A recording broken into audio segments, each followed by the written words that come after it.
မင်္ဂလာပါဒီကြီးပေါ်မှာတိုင်ပြောနေတာခီးသွားနေရင်ဖြစ်တယ်အရန်လေးအေးနေပြီဒါတော့နေရပွင့်နေသေးတယ်နော်ကျွန်တော်အခုဆိုရင်ကျွန်တော်6ရက်9ရက်ရှိပြီညီမပြည်အနှံ့အပြားကိုကျွန်တော်သွားနေကျွန်တော်စူးစီးဖို့တက်တော်တွေစူးစီးဖို့တက်ပေါင်းစုလုံနိုင်ဖို့အသုံးဖို့စကားပြောဖို့ဗျာအဲ့တော့သွားတယ်သွားနေရင်းနဲ့ကျွန်တော်လက်ရှိကား5စီးနဲ့ကျွန်တော်တက်တာပေါ့နော်5စီးနဲ့တက်တယ်မြေပြင်မှာ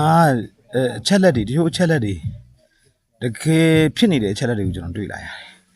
တကယ်ကိုလိုအပ်တာတွေလည်းတွေ့ရတယ်နောက်တစ်ခုကလက်ရှိဗမာပြည်မှာဒီတော်လန်ရေးအတွက်ဝင်တဲ့ပတ်စံကအရန်ရှားလာလှူတယ်ပြည်သူလူထုရဲ့ပတ်စံကအင်မတန်အင်အားနဲလာတော့ပြည်သူကလည်းခက်ခဲတော့ရောက်တယ်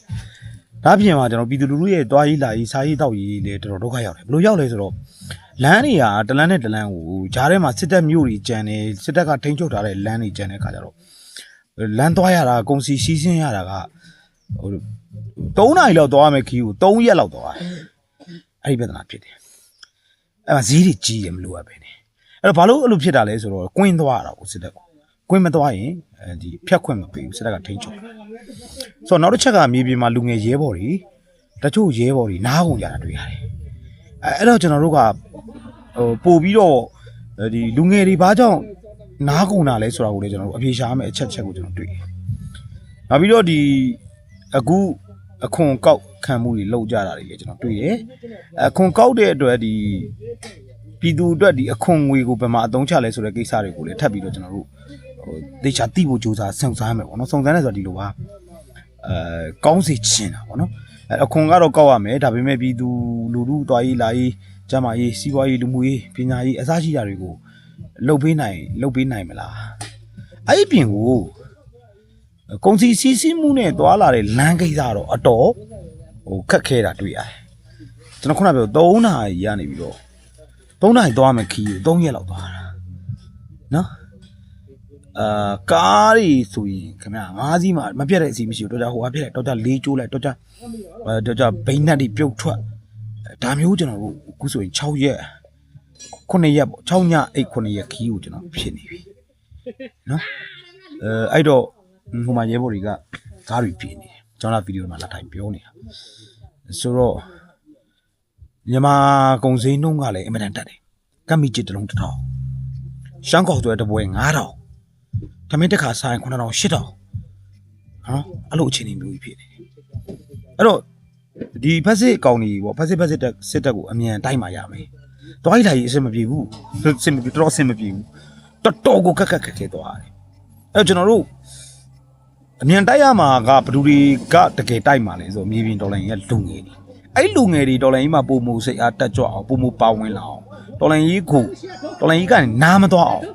အဆင့်တော့တော်လိုင်းခေါင်းဆောင်တွေပေါ့ထိတ်ကနေထိတ်လေအဆုံးထိတောင်ရှိတက်စိတ်မူးကစပြီးတော့ဟိုတမရတို့စီဦးစီးချုပ်တို့ဆိုတဲ့လူတွေအထိတာဝန်ရှိတယ်တကယ်လက်တွေ့မြေပြင်အချက်လက်တွေက online ပေါ်မှာပြောနေသူတွေမဟုတ်တာတွေအများကြီးလဲတွေ့ရတယ်သိလားအကယ်တော့ဒီမှာအခုဆိုတော်တော်အေးနေပြီဒါနေပွင့်သေးတယ်နော်နေပွင့်သေးတယ်တော်တော်အေးတဲ့အခြေအနေနားလေးဆိုအခုပြောနေနေကျွန်တော်အေးလာတာဒါနေပွင့်နေတယ်နော်ညနေ9နာရီကျော်6နာရီလောက်ရှိတယ်တောင်ပေါ်တစ်ခုတက်နော်ပြန်ဆင်းတော့အဲ့တော့ဟိုကျွန်တော်စမ်းချောင်းပေါ့ဟိုစမ်းချောင်းပေါင်း29ခုဖြတ်ခဲ့ချောင်းပေါင်း20ရှုံတာတောင်ပေါင်းဆိုတာမရည်တွက်နိုင်ဘူးလမ်းတွေကခင်ဗျားတို့စိတ်ကူးထဲမှာဘလို့မှမထင်ပါထားတဲ့လမ်းမျိုးတွေကိုဖြတ်တန်းပြီးတော့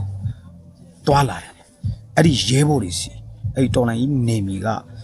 ဒီရဲဘော်တွေစီကျွန်တော်အရောက်သွားပြီးတော့ဒါတမန်ပြောတယ်ရောက်မြေပြင်ကိုလာခဲ့ပါလားလို့ဘာလို့ပြောတဲ့ကောင်တွေလူမဲ့တော့မင်းတို့ဗမာပြည်ထဲမှာရောက်နေပြီစစ်မြေပြင်မှာအကြခင်တွေ့ရမယ်စစ်တိုက်ဖို့လားဆိုတော့စစ်တိုက်ဖို့ဆိုတာထက်အဲ့ဒီကလေးတွေရဲ့လိုအပ်ချက်ကျွန်တော်တို့ NRI ပေါ့နော် NRI ပေါ့နိုင်ငံလုံးဆိုင်ရာဒေါ်လာရင်းမဟာမိတ်တပ်ပေါင်းစုရဲ့မူလရွယ်ချက်ဖြစ်တဲ့ပြန်ကျဲနေတဲ့တပ်တွေကိုစူးစီးဖို့တပ်တွေကိုကူညီထောက်ပံ့ဖို့တိုက်ပွဲဝင်နိုင်ဖို့ဒါတွေကိုလှုပ်ဖို့ကျွန်တော်မြန်မာပြည်ထဲကိုရောက်ပြီဒီမဲ့ကြောင့်မြေပြင်ကိုလာနေပြီရှောက်နေပြီကျေးဇူးတင်တယ်နောက်ရက်ပြန်ဆုံးမယ်အသေးစိတ်တင်ပြမယ်